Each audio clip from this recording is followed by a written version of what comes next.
Kate is over here at the inquiry booth, and as you can see, she has become rather the spectacle of the group.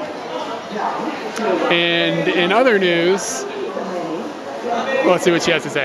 That's not our train number, this is our train number. It doesn't say our train number anywhere on it. Why would they print our train number on the ticket? In other news, momentarily ago, there was a cow in this train station, and it urinated on some people. There's no way that this video is going to show this, but for the last like 5 minutes, there's been hundreds, if not thousands, of these large green birds flying over us. And they look in the face like a parrot, and they have a long tail at the back. And I think I've seen something like this in my parents' bird shop when they had that. But I mean, just the huge packs of them just keep flying by. It's really amazing. Okay, it's like 11 o'clock. I'm gonna try to explain today, but who knows? So we wanted to get up and we wanted to come to this other town. I don't know the name of the other town. I don't know the name where we started, but we had to take a bus, and then the bus would connect to a town that had a train station. We had to take a train from that town to the final destination. So it was like 350 or 400 kilometers or something total. So we get on the bus, or we get to the bus station, and the bus doesn't leave until 1 o'clock or 1:30 or something. It's in the afternoon. And we get there, and the first thing that happens is the guy at the bus station, he wants to charge us 10 rupees, which is like 20 cents, who cares, to put our bags on the roof of the bus. But we don't want our bags on the roof of the bus because if it rains, then all our stuff gets wet. So we have to argue with him, and he had already taken Katie's bag and put it on the roof. So she had to climb up on the roof of the bus and get it down, and all that happened, and everything worked out just fine. So we got in the bus and we went on our way, and it took a few hours, and we got to the town that we needed to make the transfer in. And it was all pretty uneventful. When we got out, the tuk-tuk driver, you know, I got it for exactly what I knew it was supposed to cost. And then he, on the way, stopped and said, no, it was supposed to be 30 rupees. And he turns around, there's 3 of us in the tuk-tuk. He's like, no, it's 30 per piece. We had to yell at him a bit to get him to realize that he knows he's lying to us.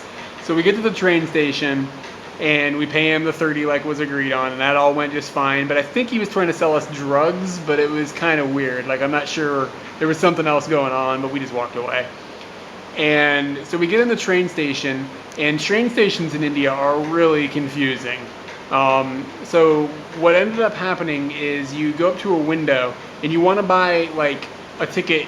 We want to buy a ticket in like an air-conditioned, decent train, because I mean, it's so cheap, who cares, just have air conditioning. And it was only, so we go to this booth, and you cannot buy tickets for anything but the general class. And the general class, when you look at it, it's like 3 cars at the back of the train that are packed with people, and they're like coming out of the windows. It looks like something out of the Muppets or something. Like, people are literally like hanging onto the side of the train as it goes down the road. And we get back there, and there's like no room, but I mean, hell, I'll cram my way in there. If that's the only thing I've got, that's the only thing I've got. That's the only class they'd sell us. So we're trying to get in, and a police officer comes up to him and looks at our ticket, and he goes, no. And him and some kid, this clean-cut looking kid, take us up to a car further up. It's got like, it's still like kind of a free-for-all on there, but there's places to stand. So the kid is like kind of like walking in front of us. We're following him only because he's in front of where we're supposed to be walking. So we get into this train, and we stand there for a little while, and we talk to some people to make sure we're on the right train, and everything is fine. And it looks like we're going to have to stand for the few hours that we're going to be on this train, but who cares, whatever. So we're standing there, and all of a sudden, the guy that like takes the tickets, he's a big kind of burly guy with, you know, he's got a uniform on. He shows up, he's like, give me your ticket. He had come straight for us. So we show him our ticket, and we notice that the kid that we had followed in, he is like bolting it, like he took off. So this guy looks at our ticket, he's like, follow me. I'm like, okay. So we start having to follow him forward through the train, and we're climbing over people, and it's really, really crowded, and I'm carrying my bag, and you know, it's kind of a pain in the ass. And while we're following this guy, he has a slight altercation with another passenger, and he literally slaps the guy across the face. Like, he hit the man. And the kid, you know, the guy that he hit looked offended and like didn't have anything. What do you do? It's like, you know, that's the authority. I mean, I don't know. So we're like, what is going on? So he takes us to this car, and he makes a bunch of people get up out of their seat. and he sits us down, and he sits down across from us, and for 5 or 10 minutes he sits there and argues with us to give him more money. And we're just like, we're not giving you more money. Like, he wanted another, like, it comes down to like $1.50 or something. But it's like the principle, like, we didn't ask for this seat. We went where a police officer told us to go.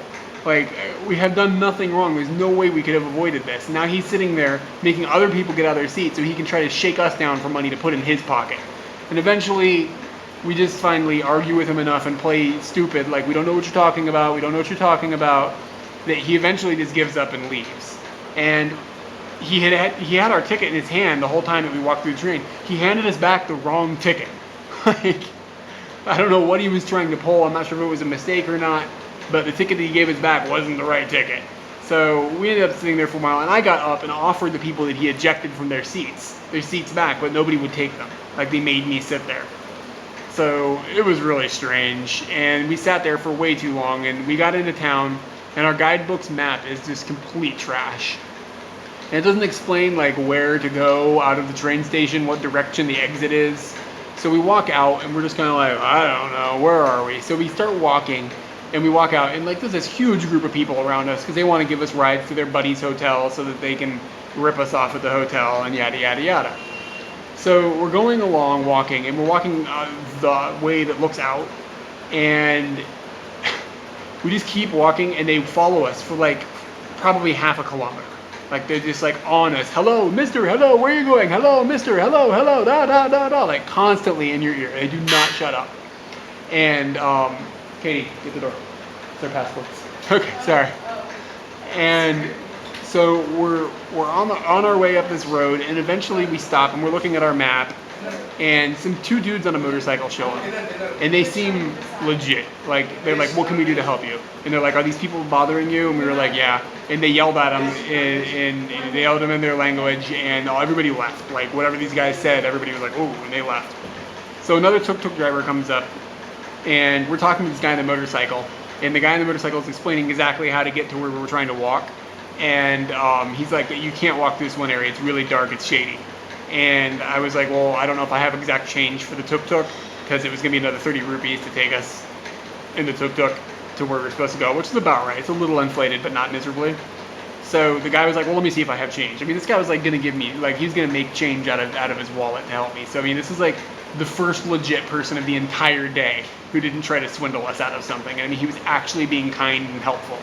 And so he talks to the tuk-tuk driver, and the tuk-tuk driver gives us a ride. We just wanted to go to the clock tower because we knew that was a marker that he could take us to instead of taking us to his buddy's hotel.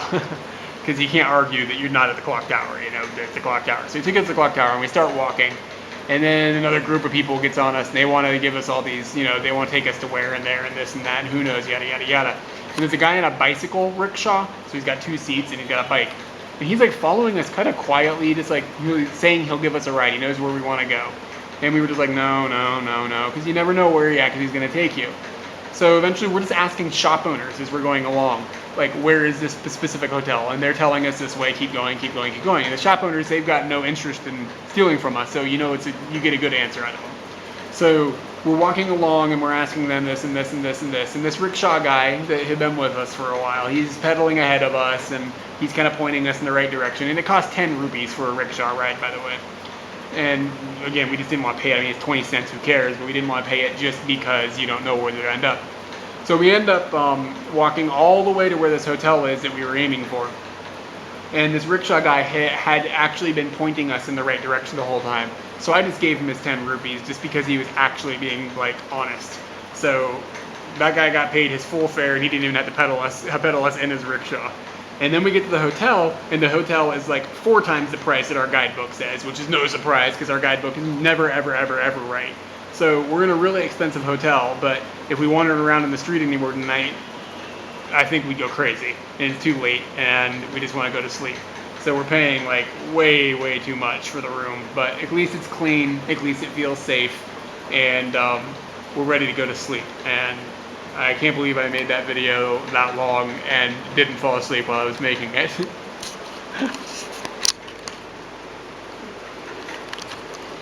This is what you get for $20 in India. Air conditioning. I think that's really all that you get that we haven't gotten anywhere else. It's really clean. It is clean. It is clean. We have a thick blanket. I am going to freeze us out, and Eric's going to be really upset the entire time that he's sleeping, but I'm going to be real happy.